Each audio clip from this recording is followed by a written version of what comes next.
السلام علیکم ورحمۃ اللہ وبرکاتہ۔ محترم ناظرین، آج میں آپ کے سامنے لے کر کے حاضر ہوا ہوں کہ میت کو کتنا کون سا کفن دینا چاہیے اور کفن پہنانے کا طریقہ کیا ہے۔ تو مرد کے لیے 3 کپڑے، عورت کے لیے 5 کپڑے۔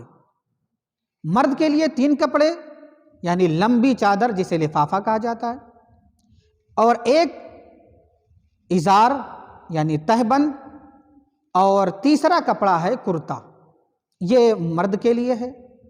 اور عورت کے لیے 5 کپڑے، یہ 3 کپڑے اور ان کے علاوہ جو 2 کپڑے عورت کے لیے ہوتے ہیں، اور وہ کپڑا ایک سینہ بند ہوتا ہے اور ایک دوپٹہ ہوتا ہے۔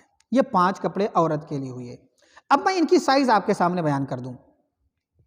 لفافہ یعنی جو لمبی چادر ہے، تو وہ لمبی چادر کتنی بڑی ہونی چاہیے؟ مردے کے سائز سے اتنی بڑی ہو کہ اوپر بھی چوٹی باندھی جا سکے، اوپر بھی باندھا جا سکے، اور پیروں کے نیچے بھی باندھا جا سکے، اتنے زیادہ ہوں۔ اور دوسرا کیا ہے؟ ازار یعنی تہبند۔ تہبند کتنی ہو؟ تہبند سر سے لے کر کے پیر تک ہو، مرد کے لیے بھی عورت کے لیے بھی۔ کرتا کتنا ہو؟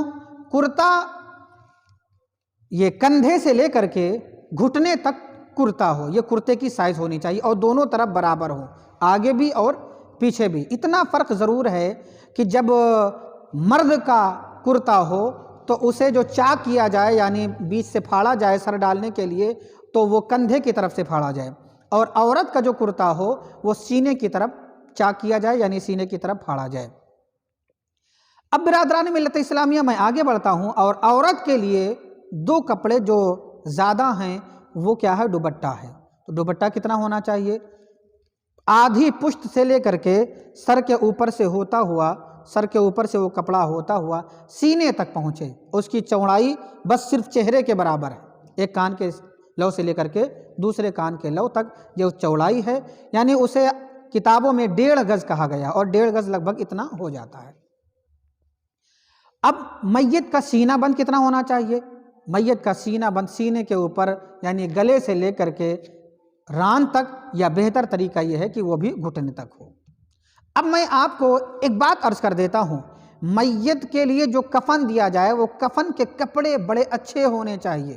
کتابوں میں ذکر ہے کہ جس قیمت کے کپڑے لوگ عید کی نماز پڑھنے کے لیے جاتے ہیں پہن کر، اس قیمت کے کپڑے ہونے چاہیے۔ عورت کے لیے جو عورت کپڑا جس قیمت کا اور جس طریقے سے اچھے کپڑے پہن کر کے عورت اپنے میکے جاتی ہے، اس قیمت کے کپڑے عورت کو دینا چاہیے، یعنی اچھے قسم کے ہوں کپڑے تو زیادہ بہتر ہے، اس لیے کہ جب مردے آپس میں ملاقات کرتے ہیں تو اچھے لباس پر بھی خوش ہوتے ہیں کہ مجھے اچھا لباس پہنایا گیا ہے۔ اب میں آپ کے سامنے میت کو کفن دینے کا طریقہ عرض کر دیتا ہوں۔ سب سے پہلے کیا کریں؟ سب سے پہلے یہ کام کریں کہ میت کے جسم کو کسی کپڑے سے پوچھ دیں تاکہ کفن گیلا نہ ہونے پائے۔ اب سب سے پہلے لمبی چادر یعنی لفافہ بچھا دیں۔ سب سے پہلے لمبی چادر یعنی لفافہ بچھا دیں۔ لفافہ بچھانے کے بعد اب ازار یعنی تہبند بچھائیں۔ تہبند کو بچھانے کے بعد اب اس کے اوپر کرتا بچھایا جائے، اس کے اوپر کرتا بچھایا جائے، اور کرتا ایسی جگہ پر ہو، اس طریقے سے بچھائیں کہ میت کو لٹانے کے بعد میں ایک سرا اوپر سے آسانی سے ڈالا جا سکے۔ یہ اب اس کے بعد میں پھر کیا کریں؟ اب جب میتوں کو لٹا دیں، میت کو لٹانے کے بعد میں اب فوراً کرتا اس کے اوپر ڈال دیں۔ کرتا کو ڈالنے کے بعد میں اب تہبند لپیٹ دیا جائے، پھر لمبی چادر جو ہو اسے لپیٹ دیا جائے۔ لپیٹنے میں یہ طریقہ ہمیں اختیار کرنا ہے کہ پہلے بائیں طرف سے، اس کے بعد میں داہنی طرف سے، یعنی داہنے طرف کا جو حصہ ہو وہ اوپر کو ہونا چاہیے۔ یہ تو مرد کا کفن پہنانے کا طریقہ ہوا۔ اب عورت کو کیسے کفن پہنایا جائے اسے بھی آپ سماعت کر لیجئے۔ عورت کو جب آپ کرتا پہنا دیں، عورت کو جب کرتا پہنا دیں تو کرتا پہنانے کے بعد عورت کے بال کے 2 حصے کر کے اسے دونوں طرف سینے پر ڈال دیا جائے۔ اب اس کے بعد اسے دوپٹہ پہنایا جائے۔ دوپٹہ کیا ہے؟ ابھی میں نے جیسے آپ کے سامنے عرض کیا، پشت سے لے کر کے آئیں اور چہرے کی طرف بند کر دیں، یعنی چہرہ بند کر دیں، اور وہ دھیرے دھیرے اتنا لمبا ہو کہ سینہ بھی بند ہو جائے۔ اس کے بعد میں پھر تہبند، اور تہبند کے بعد میں پھر وہ لمبی چادر جسے لفافہ کہتے ہیں اسے بند کر دیا جائے، اور سب سے اوپر سینہ بند ہو، سب سے اوپر سینہ بند ہو۔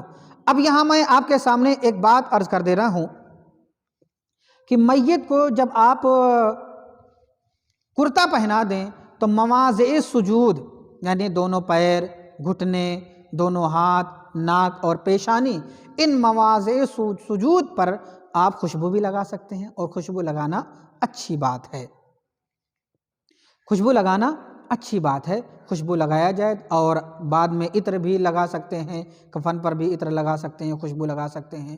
اب اگر کوئی آدمی کلمہ طیبہ لکھنا چاہے، جیسے پیشانی پر کلمہ طیبہ لکھنا چاہیں، سینے پر لکھنا چاہیں، تو روشنائی سے نہ لکھے، انگلی سے ایسے لکھ دیا جائے، یہ بہتر عمل ہے۔ انشاءاللہ آنے والے وقت میں اب میت کو اپنے گھر سے کاندھے پر لاد کر کے قبرستان تک کیسے لے جانا ہے، انشاءاللہ یہ بات آپ کے سامنے عرض کروں گا۔ پھر آپ سے ملاقات ہوگی، تب تک اپنا خیال رکھیے گا۔ السلام علیکم ورحمۃ اللہ وبرکاتہ۔